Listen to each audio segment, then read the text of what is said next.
Hi, I'm Michael Wood with the Los Angeles Times. I'm here with my colleague Randy Lewis, and we are here to talk about the 50th anniversary of Sgt. Pepper's Lonely Hearts Club Band, the watershed Beatles album that's just getting a lavish new box set reissue.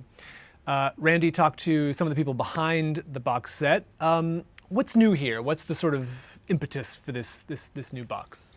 Well, beyond the 50th anniversary itself, the Beatles have opened up their archives in a way that they've never done before. It's the most ambitious reissue of a single Beatles album ever. And what they've done is they've given us a real deep look at the creative process that went into it, and also given us a new stereo remix that's created by Giles Martin, the son of their original producer George Martin, who has been involved in all latter-day Beatles reissues. And the reason for this is not just because it's a 50th anniversary, but because the original stereo version of this record that most people are familiar with and have listened to for the last 50 years was kind of created as an afterthought. The Beatles were really interested in the mono version of this record. That was the dominant music format at the time. Right.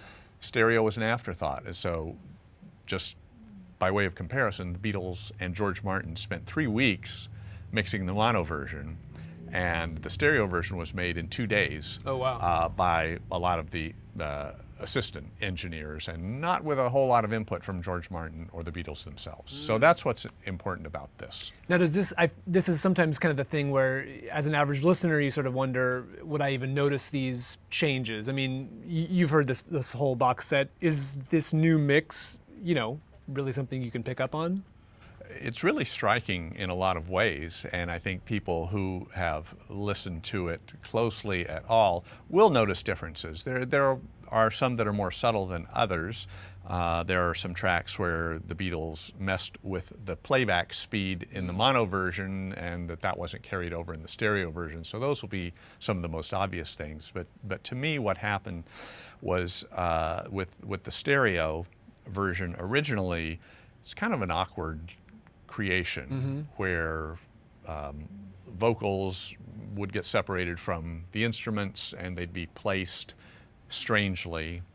Not what the Beatles and George Martin would have done if they were putting a lot of time and attention into this. So my feeling is what Giles Martin has done is created the version that George Martin and the Beatles would have done if they had cared about stereo 50 years ago. Well, so let's talk a bit about the impact of Sgt. Pepper. It's been called the best album of all time by Rolling Stone. It's in the Library of Congress's National Recording Registry. It was the only Beatles album to win the Album of the Year Grammy.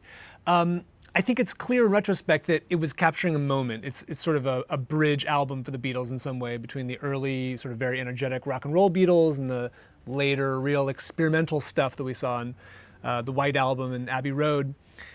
For me, though, the songs aren't really as great as you find on a lot of the other Beatles albums. If we're just talking songs, I find a lot more energy and a lot more great catchy tunes on other records.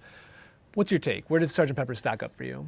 For me, it's not my favorite album that I would say this is my favorite high watermark Beatles album. I think there are others that are stronger musically, and I would turn to Abbey Road, Revolver, Rubber Soul, maybe. But I think conceptually and structurally, this is important. It's important for the reason that the Beatles had stopped touring August 1966 because they just felt like they couldn't hear themselves. They were, I think, losing impact as musicians. So they said, we're stopping touring, we're just going to focus on making records and see what we can do there without the consideration of what we have to play live. So they were really trying to expand the boundaries of what they could do, and in turn what they wound up doing was expanding the boundaries of what pop music could be. So you see in these a lot of different types of songs. You'll have a She's Leaving Home, which only has a string octet and a harp on it. You have George Harrison's Within You Without You, which is really not just bringing the sound of Indian music into a pop album, but the structure of it as well. You have When I'm 64, which is this old-time British music hall song. Yeah. You have kind of garage rock with a really stinging Sgt. Pepper song, and then you have this glorious, epic finale in A Day in the Life. So structurally, they were really expanding on what pop music could be. There you have it. Sgt. Pepper, back to here again in all of its splendor. This is Randy Lewis, Michael Wood with the LA Times. For more, you can go to latimes.com/music.